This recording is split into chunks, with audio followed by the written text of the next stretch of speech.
Carmelo Anthony agrees to a non-guaranteed contract with Portland, a team that has stumbled to start the season. And can Anthony kickstart him? He last played on November 8th of 2018. Rip City, baby.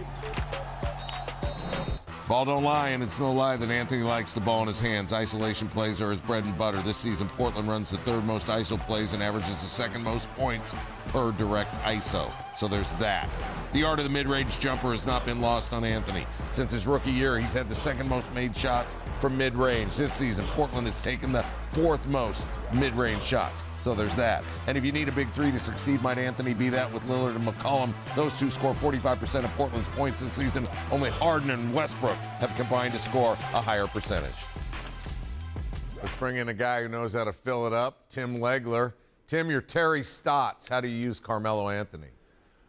Well, I think if you're bringing in Melo, you have to bring him in with a purpose, and that is to let him be who he is as an offensive player, which means give him some touches, give him shots. Now, that could be in a limited basis. I would imagine coming off your bench, giving your second unit some firepower. I think Carmelo Anthony can come in and be a backup four-man in 15 to 18 minutes a game. If he comes back and he shows that he's maintained pretty good conditioning and he finds his legs, this absolutely elevates Portland, because right now it looks like a team that's a little bit stale. They had a great year a year ago, but everybody in the West that they're trying to compete with to maintain status quo has gotten significantly better. I don't think that's the case with the Blazers when you look at their offseason personnel acquisitions. So this is the kind of situation that Carmelo Anthony can really come in, have an impact. The question is, and no one really knows this till we see him play, does he have legs under him? Because a guy that plays the way he does, Neil, takes a lot of contested jump shots off the dribble. That's been his game his entire career.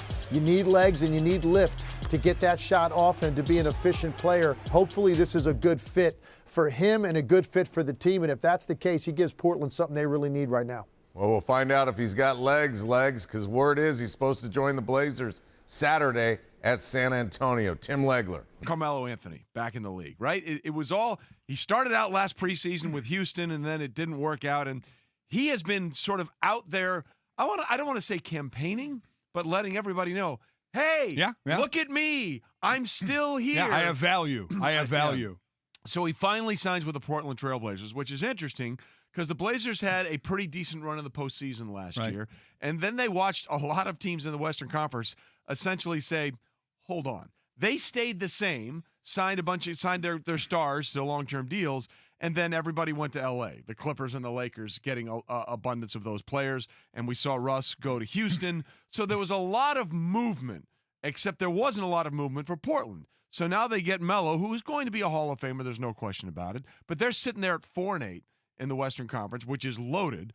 They've lost their last two games. So I guess the real question is, what is Carmelo actually going to give you, right? Yeah, that's absolutely the question. His last stint was the 10 games with Houston last year. He started a couple, averaged 13 points a game. It's always been asked, what's he going to accept as a role? What will he accept in Portland, whose forwards, by the way, are in the bottom, five of all the major statistics out there, so they need help.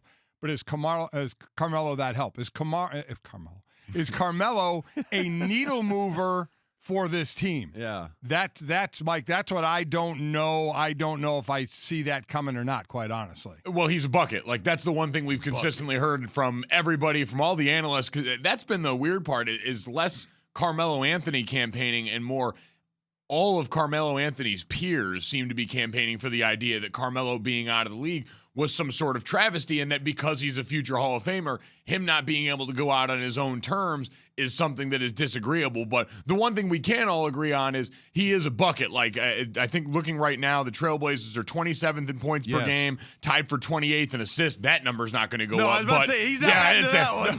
He ain't helping that number one bit. But points per game, that one could go up. He's a legitimate source of offense. And so if you're a team that's looking for, and this goes to the role point you guys brought up, if you're looking for someone who can inject a little bit of life, maybe into your second unit at this point, maybe even in your first unit if you want to mix things up early in the season, he is theoretically a guy that can still do that. Yeah, they're last in the league in field goal percentage. Now, I think their field goals may go up in terms of volume. I'm not sure how many percentage points are going to go up, because many times Carmelo is like a big box store shooter, better discount by volume. He's a career 45% field goal shooter, and A lot's going to come to, with Houston. He averaged 29 minutes a game. Where is that going to be? Because that's always been the big thing. What role does he accept coming off the bench?